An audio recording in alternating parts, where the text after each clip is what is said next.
Hello students, class 9 chapter 4 chapter का नाम है linear equation in two variables. तो आज हम linear equation in two variables के बारे में इम्पोर्टेंट नोट्स और एक्सरसाइज करेंगे।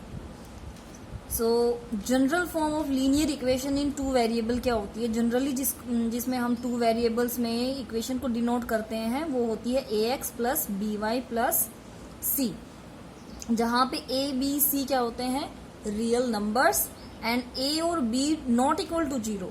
a और b इक्वल टू जीरो नहीं होने चाहिए, क्योंकि अगर आपका ये जीरो हो गया तो इक्वेशन में से x जो है वो फिनिश हो जाएगा, तो आपकी y बचेगा और ये कांस्टेंट टर्म होगी। तो फिर जो आपकी इक्वेशन है वो इन टू वेरिएबल नहीं, इन वन वेरिएबल बचेगी। ठीक है, तो इसलिए ये कंडीशन है कि a और b not equal to zero होने चाहिए। उससे नेक्स्ट जो हमारे पास इंपॉर्टेंट है, a linear equation in two variable has infinitely many solution. ये बात आपको याद रखनी है। जब एक्सरसाइज के क्वेश्चन करेंगे तो प्रैक्टिस में आएगा, तब आपको ये बात समझ में भी आ जाएगी। लेकिन याद क्यों रखनी है? क्योंकि इससे रिलेटेड एमसीक्यूज के अगर क्वेश्चन आते हैं तो उसमें ये आपको हेल्प करेगा। आंसर याद होगा तो आप डायरेक्टली आंसर को टिक कर देंगे। ठीक है, तो क्या होता है? इनफाइनाइटली मैनी सॉल्यूशन होते हैं किसके? Linear equation in two variable. Next है आपके पास the graph of a linear equation is a straight line. जो ग्राफ होता है लीनियर इक्वेशन का इन टू वेरिएबल, यहाँ पे ये भी लिखना था, in two variable is a straight line. Straight line जो होगी वो रिप्रेजेंट कर रही है किसको? Linear equation in two variable. Next, अगर x is equal to zero है तो ये कैसी इक्वेशन है? किसको रिप्रेजेंट कर रही है? y एक्सिस को रिप्रेजेंट कर रही है। इक्वेशन तो ये बन गई, ठीक है। और y is equal to zero है तो किसको रिप्रेजेंट करेगी? x एक्सिस को। x वाली y को रिप्रेजेंट कर रही है, y वाली x को रिप्रेजेंट कर रही है, अपोजिट। तो ऐसे ये याद रखने में आसानी होगी आपको। नेक्स्ट है, जीरो के बजाय अगर हमारे पास कोई नंबर है, लेट कर लेते हैं कि a, x is equal to a, y is equal to a, कोई हमारे पास रियल नंबर है, तो वो जो आपके पास आएगा इक्वेशन जिसको आप रिप्रेजेंट कर रहे हैं, तो वो क्या होगी? Is a straight line parallel to y axis.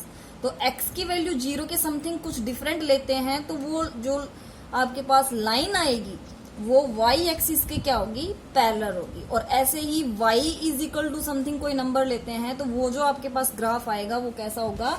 Straight line होगी पैरेलल टू x एक्सिस। तो इसमें याद रखना है कि ये सीधे y एक्सिस और x एक्सिस को ही रिप्रेजेंट कर रहे हैं, और जीरो के डिफरेंट समथिंग कोई नंबर लेते हैं तो वो उसके पैरेलल लाइन आएगी। y एक्सिस के अपोजिट है, x की वैल्यू ले रहे हैं तो y एक्सिस, y की वैल्यू ले रहे हैं तो x एक्सिस, और पैरेलल लाइन्स आएंगी।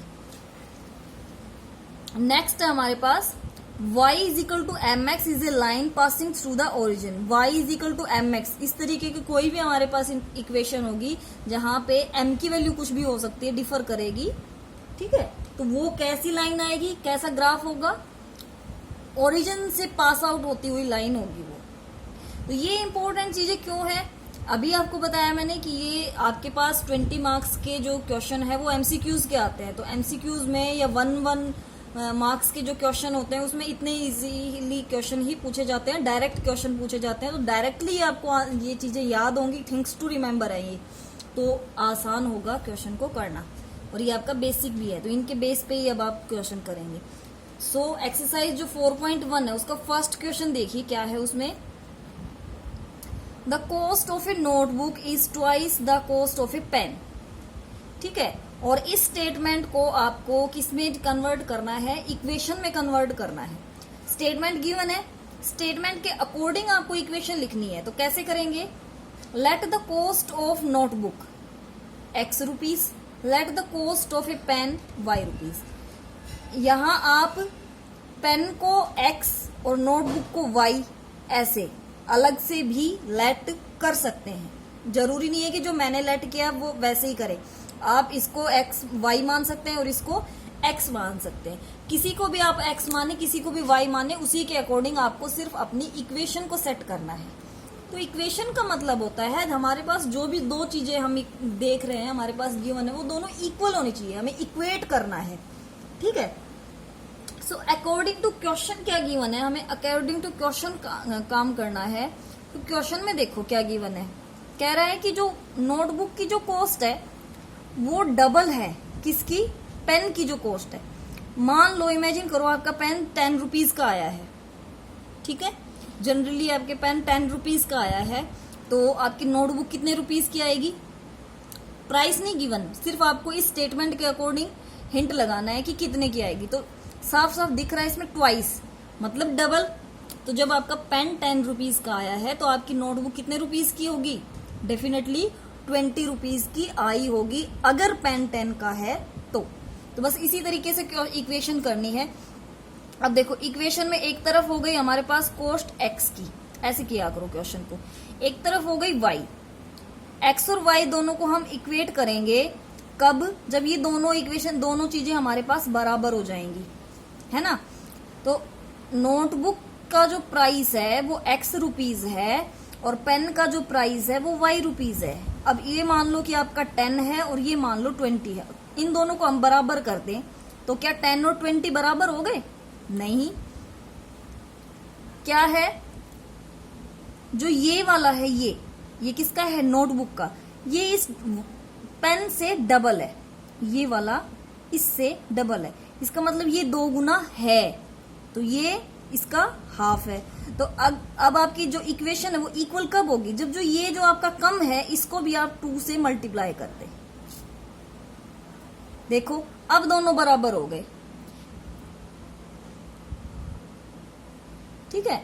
ये समझ में आया कि जब हमारे पास हमें इक्वेशन बनानी है तो ये अगर पेन जो है ये मान लीजिए 10 है तो ये ऑटोमेटिकली आपका 20 हो जाएगा। तो ये दोनों बराबर कब होंगे, जब हम 10 को 2 से मल्टीप्लाई करेंगे, 10 2 20, 20 इज इक्वल टू 20। अब इक्वेशन ठीक है, तो हमेशा याद रखना जब भी ट्वाइस, डबल, ठीक है, ये लिखा हो तो जिसको लिखा गया है कि भाई ये वाला उससे डबल है उसी को 2 से मल्टीप्लाई नहीं करना है, जो रह गया जिससे डबल है उसको 2 से मल्टीप्लाई करेंगे, या ट्रिपल है तो जो रह गया उसको 3 से मल्टीप्लाई करेंगे ताकि दोनों क्या हो जाए, बराबर हो जाए। ऑब्वियसली जब ये बोला गया है कि आपका जो पेन है उसकी कॉस्ट से ये जो नोटबुक है ये डबल है, तो ये तो डबल है ही, तो कम कौन है, पेन की कॉस्ट कम है, तो पेन को मल्टीप्लाई करेंगे ना कि नोटबुक को, ठीक है। तो ये आपकी इक्वेशन बन गई। तो जब इसको आप कंप्लीटली इक्वेशन बनाएंगे तो ये हो जाएगी x minus 2y is equal to 0। ये 2y पॉजिटिव है, इधर आके माइनस का हो जाएगा, माइनस का हो जाएगा तो इधर क्या बचेगा, 0, ठीक है। इस तरीके से क्वेश्चन करेंगे। आई बात समझ में। अब देखो अगर मान लो किसी स्टूडेंट ने पेन की जो कॉस्ट है, पेन उसको मान लिया x और जो नोटबुक की जो कॉस्ट है उसको मान लिया y। अब देखो कैसे करेंगे, एक साइड आपने x लिखा, y लिखा, बराबर कब होंगे दोनों, पेन जो है, पेन की जो कॉस्ट है वो उससे नोटबुक की कॉस्ट क्या है, डबल है, नोटबुक यानी कि डबल है, तो ये नोटबुक की कॉस्ट है y, तो ये तो ऑलरेडी डबल है यानी कि ये 20 है और ये 10 है, तो मल्टीप्लाई किसको करना है, इसको करेंगे 2 से, तभी तो ये दोनों बराबर हो जाएंगे। तो इसका मतलब अब यहां मल्टीप्लाई होगी और अब दोनों बराबर हो जाएंगे। जब तक आप इस x को इससे 2 से मल्टीप्लाई नहीं करते ये दोनों बराबर नहीं है, अब बराबर है। बात आई समझ में। ऐसे कर सकते हैं, आपको ये देखना है कि कम कौन सा है, जो ज्यादा है उसके बारे में तो बता दिया, कम कौन सा है उसी को आपको मल्टीप्लाई या ऐड करना होता है ताकि दोनों का बैलेंस बराबर हो जाए, दोनों बिल्कुल इक्वल क्वांटिटी हो जाए। ऐसे यहाँ पे नोटबुक ये जो थी ये क्या था आपका, ये पेन को रिप्रेजेंट कर रहा था, इस साइड पेन को 2 से मल्टीप्लाई किया, यहाँ पे पेन को x रिप्रेजेंट कर रहा है तो इसको 2 से मल्टीप्लाई, हर देखो दोनों में हम पेन वाली कॉस्ट को ही मल्टीप्लाई कर रहे हैं, बस ये है कि रिप्रेजेंट करने का तरीका अलग है, यहाँ पे y रिप्रेजेंट कर रहा है, यहाँ पे x कर रहा है। हो सकता है किसी स्टूडेंट ने इस तरीके से किया हो सकता है किसी स्टूडेंट ने इस तरीके से किया हो। तो यहाँ पे इक्वेशन क्या बनेगी, 2x minus Y is equal to 0। तो ये जो दोनों ही इक्वेशन है ये क्या है, बिल्कुल परफेक्ट है और इस स्टेटमेंट को रिप्रेजेंट कर रही है। तो आपको इसी तरीके से क्वेश्चन को करना है, जब भी आपके पास स्टेटमेंट गिवन हो और आपको उसकी इक्वेशन बनानी है तो आप इसी तरीके से हिंट लेंगे, आइडिया लेंगे कि किसको मल्टीप्लाई करें किसको ना करें, और फिर आपको क्वेश्चन को सोल्व करना है। अब नेक्स्ट देखो, इसमें इस तरीके से आपके पास क्वेश्चन गिवन है और ये बोला गया है कि आपको इसमें रिप्रेजेंट करना है ax plus, ax plus by plus c। तो इस फॉर्म में लिखना है। तो जो आपके पास 2x है इसको एज इट इज रखेंगे, 3y को एज इट इज रखेंगे, और यहाँ पे जो भी नंबर है उसको मतलब आपको हमेशा राइट में 0 रखना है, बाकी सबको आपको लेफ्ट में शिफ्ट करना है। तो ये हो जाएगा -9.35 और 5 के ऊपर क्या है बार लगा इज इक्वल टू 0। अब आपको इससे कंपेयर करना है। तो यहां जब आप इससे कंपेयर करेंगे तो ये हो जाएगा a की वैल्यू आएगी क्या 2ax, यहां मैं लिख देती हूँ ax plus by plus c is equal to 0। तो यहाँ a की वैल्यू 2 हो गई, b की वैल्यू क्या आएगी, b आपके पास है 3 और c हो जाएगा आपके पास -9.3.5 पे बार। ठीक है, इस तरीके से आपको क्वेश्चन करना है। ऐसे ही आपका जो सेकंड पार्ट है इसका वो देखिए।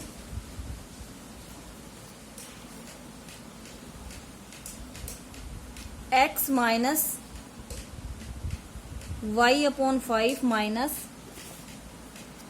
10 इज इक्वल टू 0।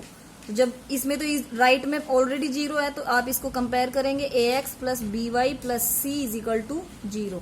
तो ये हो जाएगा a की वैल्यू जब आप कंपेयर करेंगे तो x के साथ कोफिशिएंट क्या है 1, तो a की वैल्यू 1, y के साथ कोफिशिएंट क्या है -1/5, क्योंकि ये आपका पॉजिटिव है तो आपके y की वैल्यू नेगेटिव हो जाएगी -1/5, और c की वैल्यू क्या हो जाएगी, सॉरी ये यहाँ पे b आएगा, ठीक है, और c की वैल्यू हो जाएगी -10। ठीक है, तो इस तरीके से आपको हर क्वेश्चन को करना है। बाकी सारे जो क्वेश्चंस हैं इसमें वो बिल्कुल इजी हैं, तो वो आप खुद से ट्राई करेंगे। नहीं आता है तब आप बताएंगे मुझे।